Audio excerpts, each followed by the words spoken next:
Q1 Q2 upon are. ठीक, ये potential energy का फार्मूला होता है, पहली बात। ठीक, दूसरी बात कि ये पोटेंशियल एनर्जी आती कहां से, तो एक्चुअल में जो वर्क डन होता है,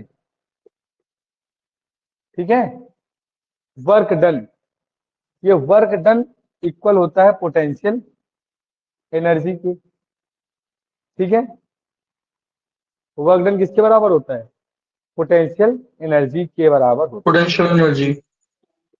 तीसरी बात, एनर्जी हमेशा से एक स्केलर क्वांटिटी कंसीडर करी जाती है।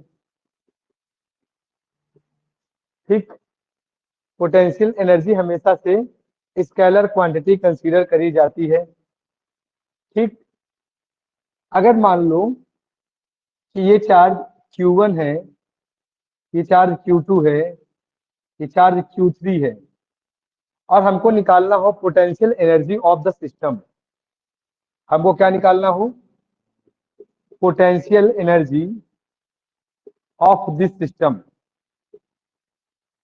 जैसे आपको ये फिगर दिया गया है, अब आप सोचो कि सबसे पहले सिर्फ हम Q1 को लाए, तो जब Q1 आया मैदान में तब इससे लड़ने के लिए कोई नहीं था। ठीक है, तो जब Q1 आया तो हमें कितना वर्क डन करना पड़ा, तो हमें W1 वर्क डन करना पड़ा। कितना वर्क डन करना पड़ा, W1, जो कि 0 था, क्योंकि कोई और चार्ज था ही नहीं, मतलब Q2 की वैल्यू 0 हो गई। जब बच्चों में Q2 को लाया तो यहाँ पे Q1 पहले से था, तो Q1 और Q2 के बीच की डिस्टेंस को R12 कह दो। तो Q1 की प्रेजेंस में Q2 को लाने में जो वर्क डन करना पड़ा, उसको हमने W21 कर दिया, जो कि हो जाएगा K times of Q1 Q2 upon R12। ठीक है, फिर क्या करा कि Q3 को लेके आए, क्या करा, Q3 को लेके आए। जब Q3 को लेके आए तो यहाँ पे दो दुकानें पहले से खुल चुकी थी, तो हमको इस दुकान से भी कंपटीशन करना है, इससे भी करना है। इनके बीच की दूरी को R23 कह दो, और इनके बीच की दूरी को R13 कह दो। इनके बीच की दूरी को R23 कह दो और इनके बीच की दूरी को R13 कह दिया जाए, तो बढ़िया होगा। ठीक है, ओके, इनके बीच की यस दूरी सर। को R, हाँ बोलो। अरे सर, आपने बोला हेलो तो हमने कहा यस। अच्छा, तो अब जैसे मैं Q3 को ले जा रहा हूँ Q2 के अगेंस्ट में, तो इसको मैं लिखूंगा W32, तो K times of Q2 Q3 divide by R23। Similarly मैं कहूंगा W31, तो K times of Q1 Q3 divide में R13। अभी बात कर रहे हैं हम लोग potential energy of this system.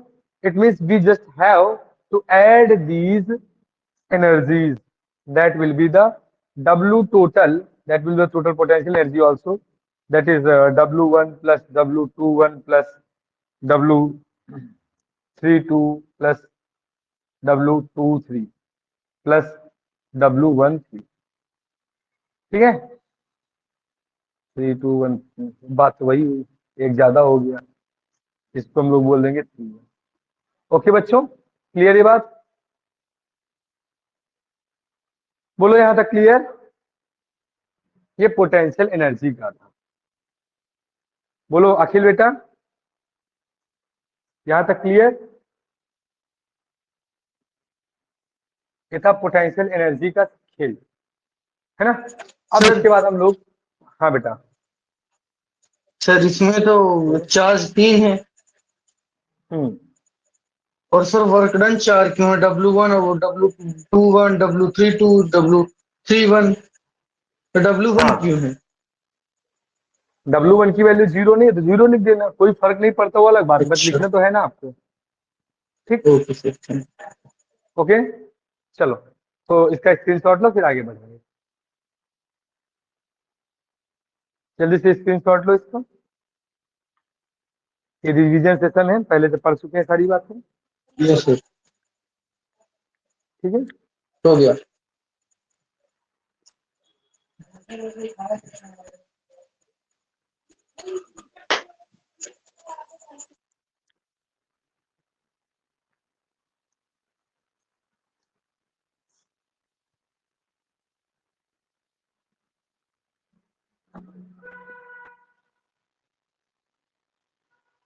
Okay,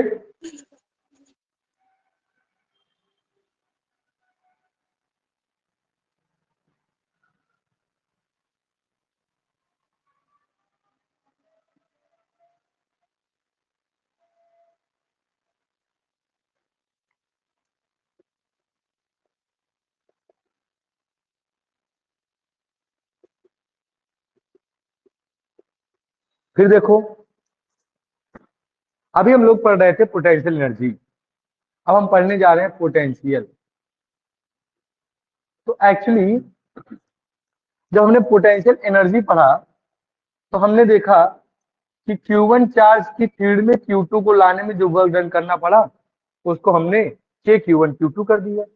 मतलब यहाँ पे पहले चार्ज Q1 था, R दूरी पे इससे चार्ज Q2 आया, तो हमें जो वर्क डन करना पड़ा इसको हम लोगों ने कह लिया। लेकिन अगर मान लो आप कि Q2 अगर हमारा 1 यूनिट हो तब क्या होगा? तो एक्चुअली पोटेंशियल क्या है? Work done per unit charge. Actually potential क्या है? Work done per unit charge.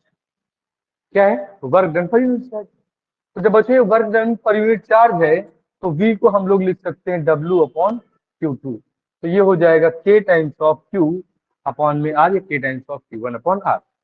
याद रहे इसकी यूनिट होती है जूल पर कूलाम। ओके, यूनिट क्या होगी इसकी? जूल पर कूलाम। ये भी एक स्केलर क्वांटिटी है,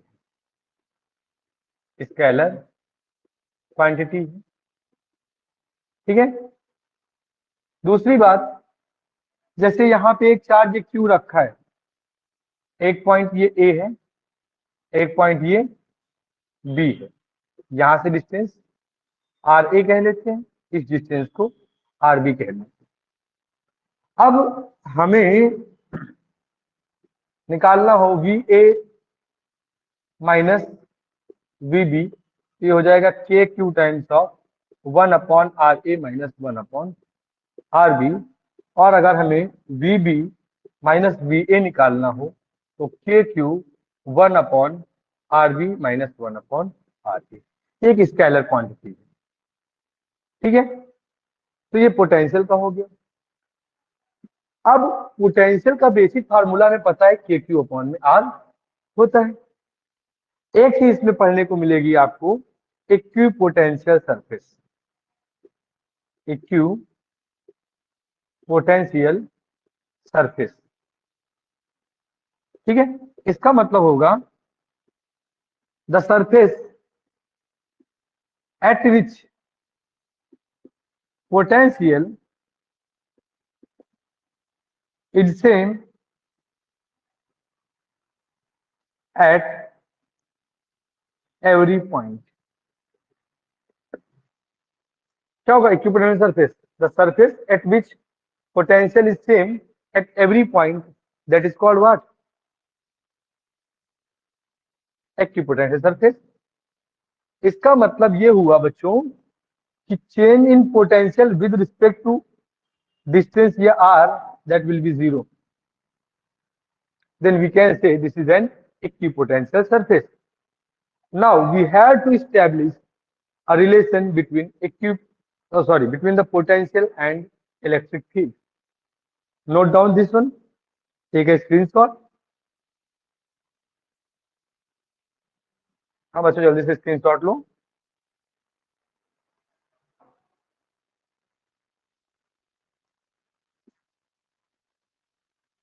हाँ शुक्ला जी, हो गया? यस सर, हो गया। Okay, now we have to establish a relation between equipotential surface and now we have to establish a relationship between equipotential surface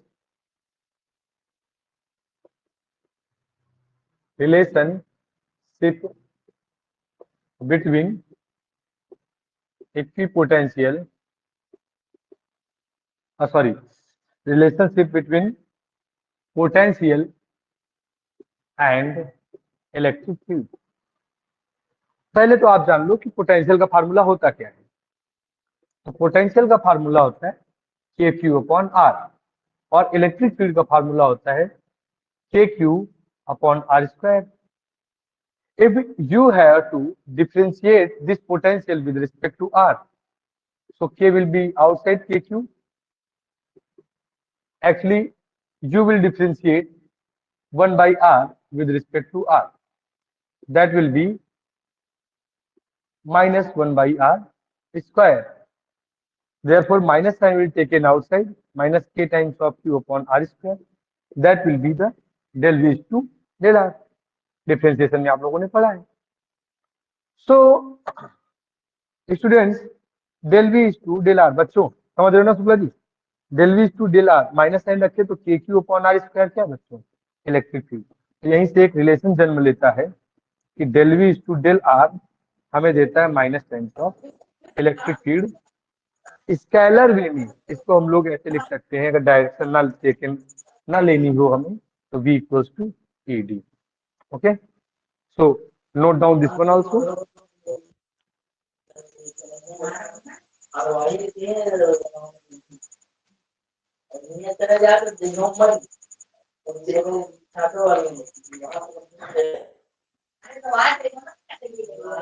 ठीक है शुक्ला जी, माइक बंद कर लो।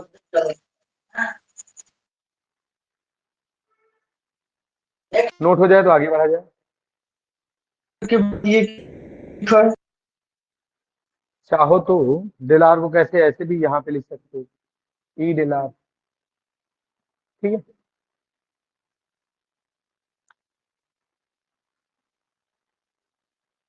अब डालो heading electric potential at different point of an electric dipole.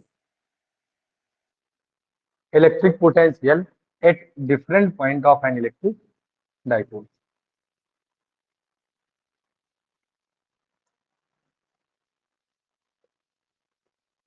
Electric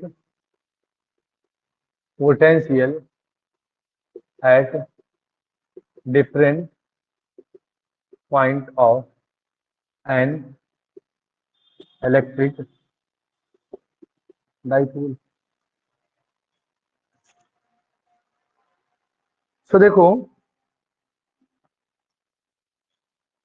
ये plus Q है, ये minus Q है, यहाँ पे एक पॉइंट पी है,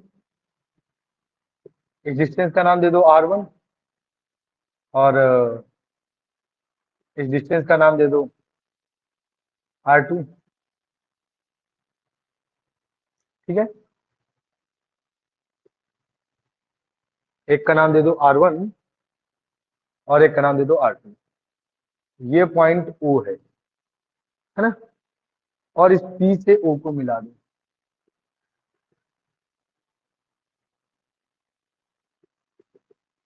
हाँ, और इसको नाम दे दो R।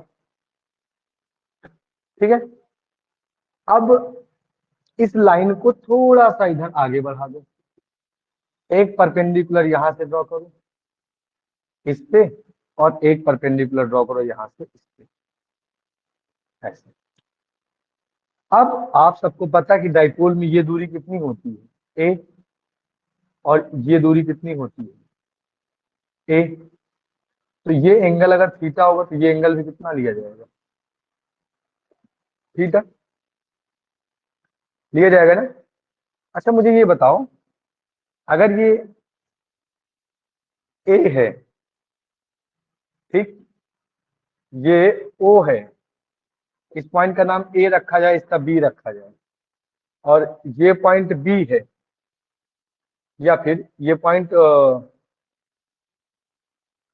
इसका नाम रख दो एम और इस पॉइंट का नाम रख दो एन। तो ये पॉइंट एम है, ये पॉइंट ओ है, और ये पॉइंट बी है।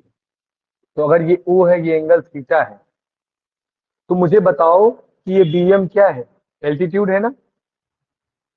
बी एम क्या है, एल्टीट्यूड, और एल्टीट्यूड की वैल्यू हमेशा hypotenuse times of sine theta होती है, ए साइन थीटा, है ना। और इस OM की value, that is the base, that will be A cos theta. तो इस एंगल के लिए OM क्या है, बेस। तो बच्चों यहाँ पे जो OM है वो हो जाएगा ए कॉस थीटा, और यहाँ पे जो ON है, अगेन ये ON हो जाएगा ए कॉस थीटा। ठीक है। अब एक बात ये समझने का प्रयास करूं कि अगर मैं PO को लिखना चाहूं, अगर मैं AP को लिखना चाहूं, AP, तो ये AP बराबर होगा बच्चों OP plus ON, OP plus ON, और OP की वैल्यू है बेटा R, और ON की वैल्यू है ए कॉस थीटा। सिमिलरली अगर मैं AP जो कि हमारा क्या था R1, सिमिलरली R2 जो कि क्या है PB या BP, इसकी वैल्यू हो जाएगी OP minus OM, that is R minus A cos theta. हमने ऐसा क्यों करा ये बात समझ ली। तो ऐसा करने के पीछे का जो तर्क है मेरा ये है कि potential through a will be K Q upon R1, क्योंकि ए से दूरी कितनी है R1। तो इसको मैं लिख सकता हूं के क्यू अपॉन R1 की value R plus A cos theta. Potential through the B K Q minus का अपॉन R2, तो ये K Q upon R minus A cos theta. अगर मैं पॉइंट पी पे नेट पोटेंशियल देखूं, अगर मैं पॉइंट पी पे नेट पोटेंशियल देखूं, तो बच्चों वी नेट की वैल्यू हो जाएगी VA प्लस VB, और VA की वैल्यू है K Q divide by R1 plus K Q divide by R2। Okay, so दोनों में के क्यू है, तो के क्यू को कॉमन कर ले, 1 upon R1 minus 1 upon R2। अब बच्चों ये R1 की वैल्यू है R plus A cos theta, K Q 1 upon R plus A cos theta minus 1 upon R minus A cos theta. So बच्चों clearly अगर हम इसके डिनोमिनेटर को बराबर करें, तो के क्यू टाइम्स ये वाला इधर मल्टीप्लाई होगा, ये वाला इधर होगा, ये हो जाएगा R minus A cos theta minus times of R minus A cos theta, क्योंकि बीच में माइनस है, divided by R plus A cos theta R minus A cos theta, R square minus A square cos theta. Okay बच्चों, so देखो R and R will be cancelled out, it will look like minus K Q 2A cos theta divided by R square minus A square cos square theta. अब बच्चों ये जो 2AQ होता है इसको क्या बोलते हैं, P, तो minus K P cos theta upon R square minus A square cos theta, इसको नोट कर लो। ठीक है, जल्दी से नोट करो इसको, फिर हम आगे चलेंगे।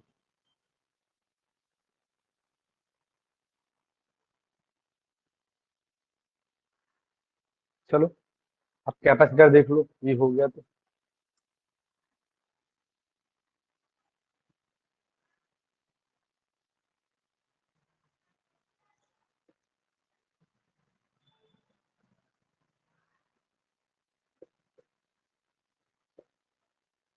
Capacitor and capacitance and capacitance. तो पहली बात तो ये याद रख लो कि कैपेसिटर एक डिवाइस है और उसका कैपेसिटेंस डिपेंड करता है शेप साइज एंड ज्योमेट्री पे। ओके, कैपेसिटेंस किस पे डिवाइड करता है, शेप साइज एंड ज्योमेट्री पे। तो capacitance will depend upon shape size and geometry. Okay, पहली बात तो ये याद रखना। दूसरा, कैपेसिटर एक डिवाइस है जो कि इलेक्ट्रिकल एनर्जी स्टोर करता है, ठीक है। और capacitance C equals to Q upon में V, ये इनका बेसिक फार्मूला है, जिसमें कि Q एक चार्ज होता है और V होता है पोटेंशियल, ठीक है। Q एक चार्ज होता है जो कि, और V क्या होता है, पोटेंशियल होता है, ठीक है। तो डिवाइस है, इलेक्ट्रिकल एनर्जी को ये स्टोर करता है। Basic formula C equal to Q upon V, जहां पे Q चार्ज होता है और V होता है पोटेंशियल, ठीक है। इतनी बात जान लेना है। और एक इस पे डिपेंड करता है, शेप साइज एंड ज्योमेट्री। हमारे सिलेबस में क्या है, parallel plate capacitor, parallel plate capacitor, ये हमारे सिलेबस का पार्ट है। हाँ जी, शिखा मिश्रा कैसी है बेटा?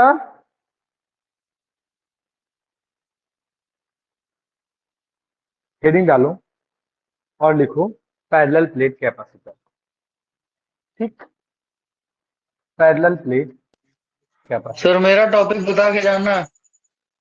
हाँ, परेशान ना हो। PARALLEL, parallel plate capacitor. तो पैरेलल प्लेट कैपेसिटर में क्या होता है, दो प्लेट्स होती हैं, एक में प्लस चार्ज होता है, एक दूसरी प्लेट होती है, उसी के पैरेलल रखी होती है, लेट से d डिस्टेंस पे लिखिए। दोनों का एरिया सेम है, तो इस पे नेगेटिव चार्ज होते हैं, ठीक है। इस पे अगर ये प्लस की चार्ज है तो इस पे माइनस की चार्ज है। इसके थ्रू जो ई नेट होता है वो Q अपॉन एप्सिलॉन नॉट होता है। ई नेट क्या होता है, Q अपॉन एप्सिलॉन नॉट होता है। आउटसाइड इलेक्ट्रिक फील्ड दोनों ही तरफ 0 होती है, ठीक है। अब कैपेसिटेंस का जो बेसिक फार्मूला है C, वो सॉरी, ये रो अपॉन एप्सिलॉन नॉट होता है नेट, तो ये होता है Q अपॉन V। बट यहाँ पे इलेक्ट्रिक फील्ड दिया गया है। अभी हमने पढ़ा था जस्ट कि एक रिलेशन निकाला था V इक्वल टू ED, है ना। और तो अगर मैं इस पहले वाले में इस दूसरे वाले रिलेशन को पुट करूं, तो E की वैल्यू यहाँ पे आई है रो अपॉन एप्सिलॉन नॉट और D, जहां पर रो की वैल्यू होती है Q upon area, charge upon area, ठीक है। तो Q divide by Q upon epsilon not D, तो Q से Q कैंसिल हो जाएगा और यहाँ पे साथ में A भी आएगा, तो A चला जाएगा और एप्सिलॉन नॉट ऊपर, epsilon not A upon D। ये कैपेसिटेंस का फार्मूला हो गया, derivation for the parallel plate capacitor. अब इसमें देखो कि एप्सिलॉन नॉट क्या बताता है कि यहाँ पे फ्री स्पेस है। क्या बताता है, फ्री स्पेस मतलब वैक्यूम या एयर समझ लो। ए क्या है, एरिया ऑफ प्लेट है, और डी क्या है, उनका सेपरेशन। तो कैपेसिटेंस इस पे डिपेंड कर रहा था, शेप पे। शेप किस क्वांटिफाई करता है, एरिया एंड उनका सेपरेशन। तो हमने पैरेलल प्लेट लिया है, तो शेप साइज एरिया कितना कम है, ज्यादा है, डिस्टेंस कम है, ज्यादा है, and nature of material, epsilon not permittivity, ये हमको बता रहा है नेचर ऑफ मटेरियल, ठीक, जो कि यहाँ पे वैक्यूम है, ठीक है। तो ये पैरेलल प्लेट कैपेसिटर का कैपेसिटेंस हो गया, ठीक है। इसको नोट करो, फिर आगे चलो।